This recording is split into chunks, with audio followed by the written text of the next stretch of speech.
I hope it is visible to all of you now. Yes, it is visible. Yes, ma'am. Okay. So we had started with the perquisites, where we have discussed about the rent-free accommodation. We have discussed about concessional accommodation. We have perquisites classified employees, and we have also discussed about the perquisites taxable in terms of monetary obligation employer. Now we have to discuss about the fringe benefits and the other benefits. So in this case, the fifth perquisite, this one we have already discussed, no? This one, this we say monetary obligation of the. After this, the perquisite comes the payment of employees' life insurance annuity premium. So in this case, we have discussed earlier कि recognized provident fund, approved superannuation fund या जो आपका deposit linked insurance fund है, इन तीनों funds को छोड़ के अगर एम्प्लॉयर कोई भी आपका प्रीमियम देता है for the protecting the life of the assessee or the annuity, so that amount of premium, say the actual amount of expenditure considered as the value of perquisite, and that will be included in your gross salary. So this is one thing. Then there comes the specified security or sweat equity shares allotted or transferred to the employee. So in this particular case, जितने भी shares आपको transfer होंगे चाहे directly और indirectly means in the name of the employ और in the name of the relative from the present employer और the former employer, चाहे वो फ्री ऑफ कॉस्ट आपको दिए हों या कंसेशनल रेट ऑफ द से, तो जितना भी अमाउंट आपका value on the date of transfer होगा, तो उस केस के अंदर that amount would be tax under the head salary itself. Then there comes employer's contribution to an approved superannuation fund. तो जब हम approved superannuation fund की बात करते हैं, तो हमने पीएफ वाले सेक्शन में भी डिस्कस किया था that we discussed that there is statutory provident fund, there is recognized provident fund, there is unrecognized provident fund, there is public provident fund, and the approved superannuation. कि जब भी हम provident fund की बात, तो provident fund में एक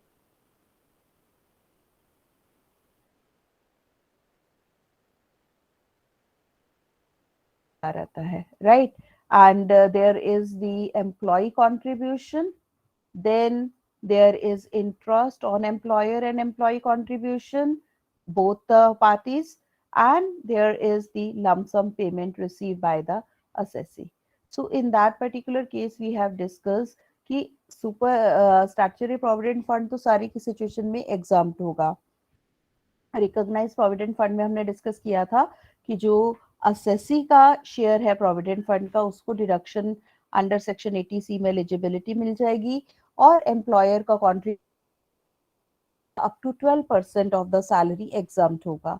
then we have discuss की जो लमसम पेमेंट है अगर आपकी एम्प्लॉय को मिली है, तो अगर उसने 5 साल लगातार काम किया है ऑर्गेनाइज 5 साल से पहले जॉब छोड़ी है but this was due to unavoidable reason, may be because of discontinuation of the business और inability of the employ to continue, या फिर वो अपना जो फंड है नई एम्प्लॉयमेंट में ट्रांसफर करा लेता है, तो उस सिचुएशन में वो exempt, otherwise it is going to the lump sum payment is going to be taxable. तो एम्प्लॉयर का contribution up to 12% exempt contribution को अंडर सेक्शन 80C डिडक्शन मिल जाएगी और lump sum payment subject to conditions आपका एग्जाम का, और जो उस पे इंटरेस्ट होता है वो अप टू 9.5% एग्जाम होता है. तो अगर 9.5% से ज्यादा मिल रहा है तो जितना इंटरेस्ट आपको ज्यादा मिल रहा है वो आपका ग्रॉस सैलरी में टैक्सेबल हो जाएगा. इसके बाद हमने डिस्कस किया था अनरिकॉग्नाइज्ड प्रोविडेंट फंड. उसमें एम्प्लॉय का कंट्रीब्यूशन तो हर है, लेकिन एम्प्लॉयर का कंट्रीब्यूशन और उसका इंटरेस्ट जब लमसम पेमेंट टाइम पे वो फुली टैक्सेबल हो जाएगा. सिमिलरली अगर हम इंटरेस्ट है अनरिकॉग्नाइज्ड प्रोविडेंट फंड में, एम्प्लॉयर के कंट्रीब्यूशन में आपका टैक्सेबल साथ, लेकिन एम्प्लॉय का जो कंट्रीब्यूशन है, because it is not because of the virtue of the employer employee relationship, तो उस सिचुएशन के अंदर जो इंटरेस्ट अमाउंट है, it is going to be taxed under the head income from other sources. Similarly, we had discussed about the public provident fund. Fund के अंदर जो भी आपका अमाउंट है, सारा amount, lump sum payment, contribution is exam from tax, but public provident fund के अंदर आपका एम्प्लॉयर का शेयर जो है वो नहीं आता। उसके बाद आ जाता है approved superannuation fund. Super एन्युएशन का कंट्रीब्यूशन होता है तो वो एग्जाम्प्ट है। अगर ज्यादा कंट्रीब्यूट करता है तो वो अप्रूव्ड सुपर एन्युएशन फंड और आरपीएफ इज आर मोर और less same. This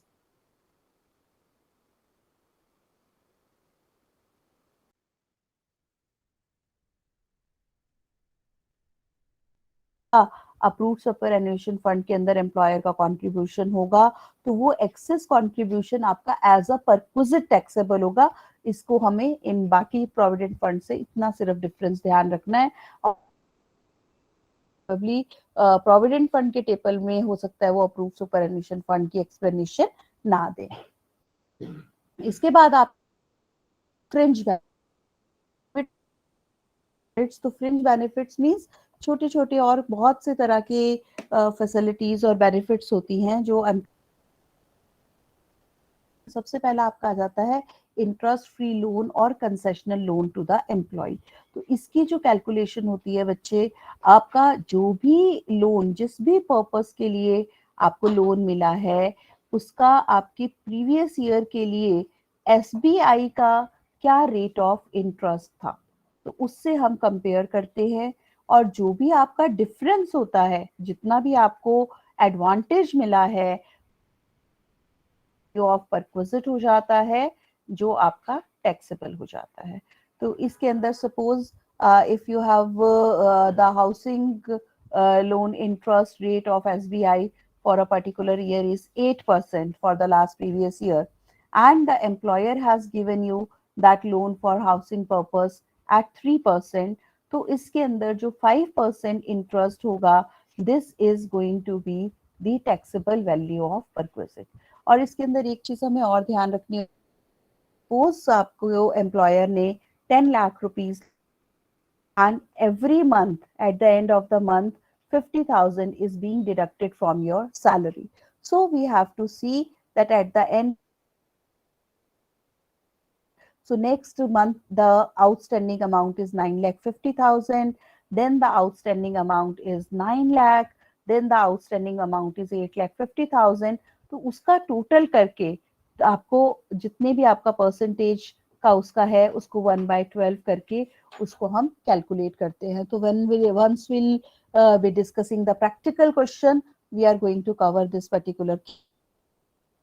After this there comes free loan हो गया कि बिल्कुल भी चार्ज नहीं करा, से housing loan 10 lakh free of cost दे दिया, तो उस केस में 8% आपका कैलकुलेशन आ जाएगा। But if it has been given at 3% तो कंसेशनल रेट पे दिया। अगर आप मार्केट में जाते एसबीआई से लेते तो आपको 8% इंटरेस्ट देना पड़ता, तो जो 5% का एडवांटेज है आपका वो आपका टैक्सेबल हो जाएगा। उसी तरह आगे जब हम बात करते हैं travelling, touring or any other expenses paid or borne or reimbursed by the employer to the employee of his household. So sometimes what happens that say Mr. A is working in a particular organization and he has been out for the official tour for say some training for 2 days, and he has extended it to 8 days, 6 days remaining will be considered as holidays. Extension है official purpose के लिए, extension है that is going to be chargeable. तो जो भी आपका उस similar kind of facility के चार्जेस हैं that will become the value of perquisite. And similarly if A has taken his wife along, so it means that the expenditure for traveling expenditure as well as the residential expenditure for his wife is going to be the value of perquisite account. Then there comes free food, non-alcoholic beverages आपको T मिल रहे हैं office place पे, so this is going to be the tax free perquisite. But if the and also if the food is being given and the food is given in form of the non encashable vouchers or coupons of up to ₹50, तो उस case में अगर आपको ए पर मील ₹75 मिल रहा है and you have got the meal for 300 days or 300 lunches, then in that case 25 into 300 is going to be the taxable value of perquisite. Other than this, if you are going out for some say party, some get together, and that amount is being reimbursed by the employer, that is going to be fully taxable. But अगर office purpose office place पे आपको free food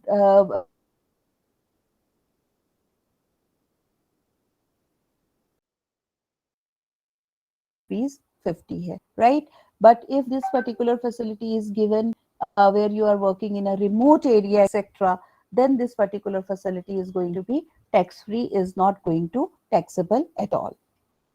Then when we talk about any gift, voucher or token, so in whatever occasion, sometimes the gifts are given in cash or in kind to the employees, and these are value of rupees 5,000. So if a watch of rupees 12,000 is being given to the employee, be it on occasion of Diwali or any festival, 5,000 shall be exempt and 7,000 shall be taxable.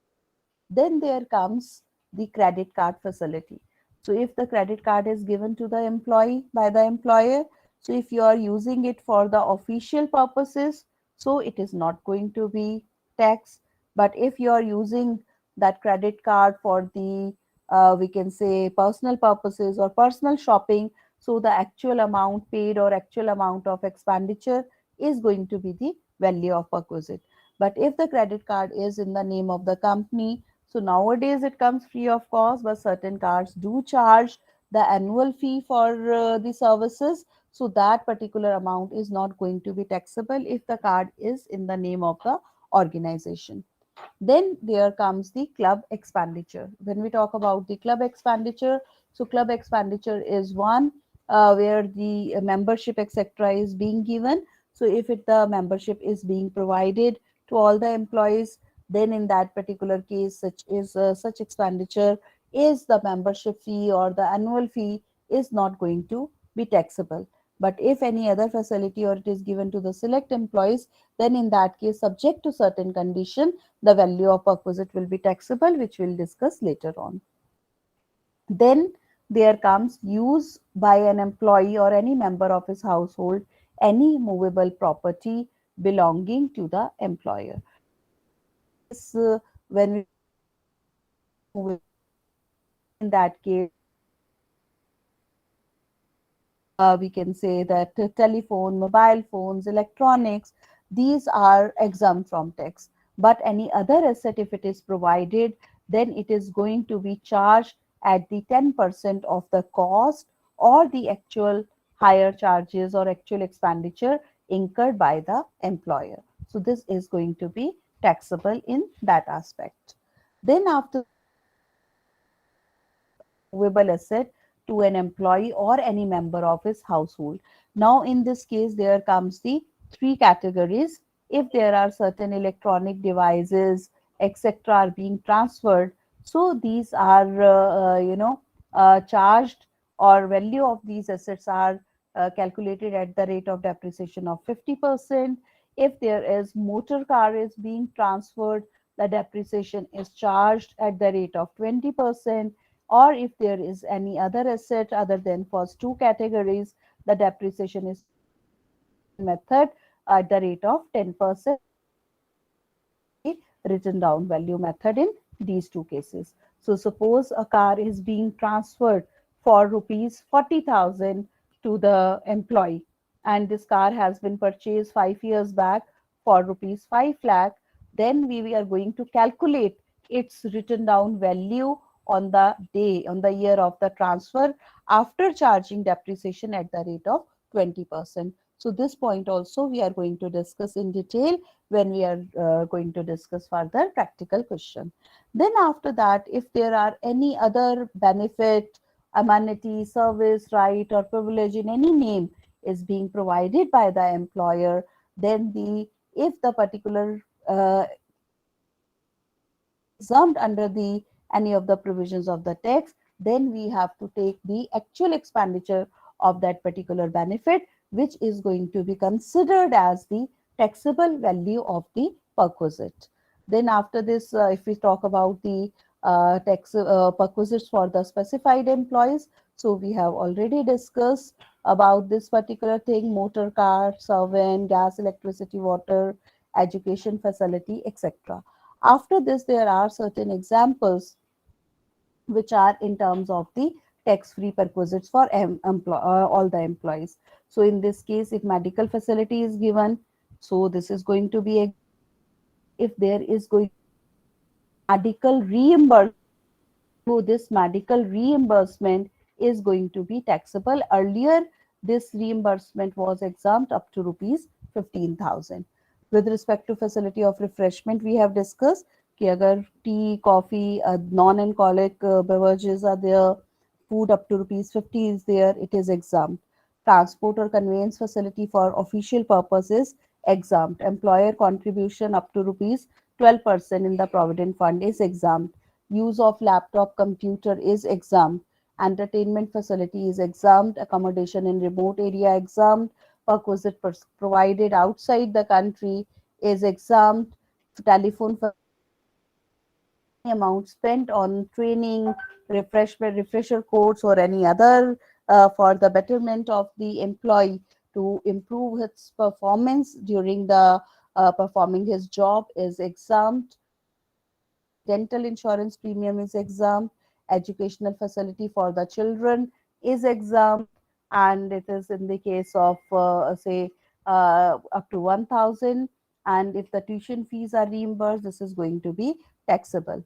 If there are any kind of non-monetary perquisite, then in that case, if the tax is paid by the employer, this is going to be tax free in the hands of the employer. Then there comes the leave travel concession. Leave travel concession plus medical facilities. These two we are going to discuss in detail later. Then free conveyance facility for undertaking the which is engaged in the transport business is exempt. Facility of residence to High Court, Supreme Court judges, even the UPSC people and the Parliament members, it is going to be exempt, right? Then after that, we have already covered all these calculations. So you people have the notes with you. You can refer the notes and you can at least, practice certain kind of, we can say, the illustrations given in the notes. And if you face any kind of difficulty, so we can discuss, and we will be covering medical facility and a few perquisites which we are left with the certain small practical question. So I will try to cover one or two question in which all these aspects are being taken into account, and we will be discussing it in the next class, right? So